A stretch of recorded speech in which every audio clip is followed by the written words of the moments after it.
नमस्कार। हम लोग भारतीय संविधान के मूल अधिकार से संबंधित कुछ जानकारी प्राप्त करते हैं। यह अनुच्छेद 12 से 35 तक के मध्य है। अनुच्छेद 12 में राज्य शब्द की परिभाषा दी गई है। अनुच्छेद 13 में मूल अधिकारों से असंगत या उनका अल्पीकरण करने वाली विधियां बताई गई हैं। क्षमता का अधिकार जो है 14 से लेकर 18 तक दिया गया है। 14 में अनुच्छेद 14 में क्या दिया गया है? विधि की समक्ष क्षमता। अनुच्छेद 15 में धर्म, मूल वंश, जाति, लिंग या जन्म स्थान के आधार पर भेदभाव का निषेध करना है। अनुच्छेद 16 में लोक नियोजन के विषय में अवसर की क्षमता दी गई है। अनुच्छेद 17 में अस्पृश्यता का अंत के बारे में चर्चा की गई है। छुआछूत से संबंधित जो भी चीजें हैं वो खत्म हो जाए। अनुच्छेद 18 में उपाधियों का अंत बताया गया है। स्वतंत्रता का अधिकार 19 से 22 तक है। अनुच्छेद 19 में वाक स्वातंत्र्य आदि विषयक कुछ अधिकारों का संरक्षण किया गया है। अनुच्छेद 20 में अपराधों के लिए दोष सिद्धि के संबंध में संरक्षण बताया गया है। अनुच्छेद 21 में प्राण एवं दैहिक स्वतंत्रता का अधिकार बताया गया है। अनुच्छेद 21 क में प्रारंभिक शिक्षा का अधिकार दिया गया है सभी जो है भारतीयों को। और अनुच्छेद 22 में कुछ दशाओं में गिरफ्तार एवं निरोध से संरक्षण बताया गया है। शोषण के विरुद्ध अधिकार अनुच्छेद 23 और 24 में बताया गया है।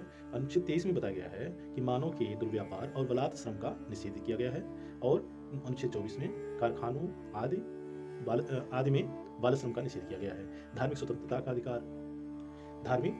का अधिकार में अनुच्छेद 25 से 28 तक बताया गया है। अनुच्छेद 25 में क्या बताया गया है? अंतःकरण की और धर्म को अबाध रूप से मानने का आचरण करने की स्वतंत्रता बताई गई है।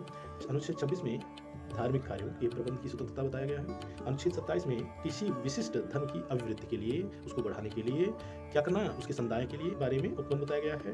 और अनुच्छेद 28 में कुछ शिक्षण संस्थानों में धार्मिक शिक्षा अथवा धार्मिक उपासना में उपस्थित होने के बारे में स्वतंत्रता दी गई है भारतीय संविधान में। संस्कृति एवं शिक्षा संबंधी अधिकार अनुच्छेद 29 से 30 में दिया गया है। अनुच्छेद 29 में बताया गया है अल्पसंख्यक वर्गों के हितों का संरक्षण किया जाएगा। अनुच्छेद 30 में बताया गया है शिक्षण संस्थाओं की स्थापना और प्रशासन करने का अल्पसंख्यक वर्गों को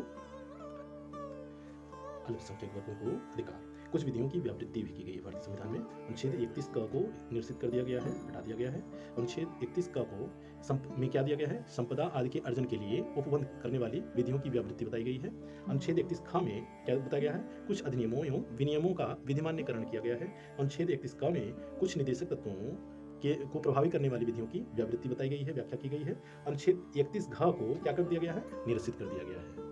संवैधानिक उपचारों का अधिकार अनुच्छेद 32 में दिया गया है। अनुच्छेद 32 में बताया गया है इस भाग द्वारा प्रदत्त अधिकारों को प्रवर्तित कराने के लिए उपचार बताया गया है। ठीक है। अनुच्छेद 32 का को निरसित कर दिया गया है। अनुच्छेद 33 में इस भाग द्वारा प्रदत्त अधिकारों का बलों आदि को लागू होने में रूपांतरण की संसद की शक्ति बताई गई है। अनुच्छेद 34 में जब किसी क्षेत्र में सेना विधि प्रवृत्त है यानी कानूनी कार्रवाई कर रही है सेना, तब इस भाग द्वारा प्रदत्त अधिकारों का पर निर्बंधन किया गया है, रोका गया है, नियंत्रण दिया गया है। अनुच्छेद 35 में इस भाग के उपबंधों को प्रभावी करने के लिए विधान किया गया है। धन्यवाद।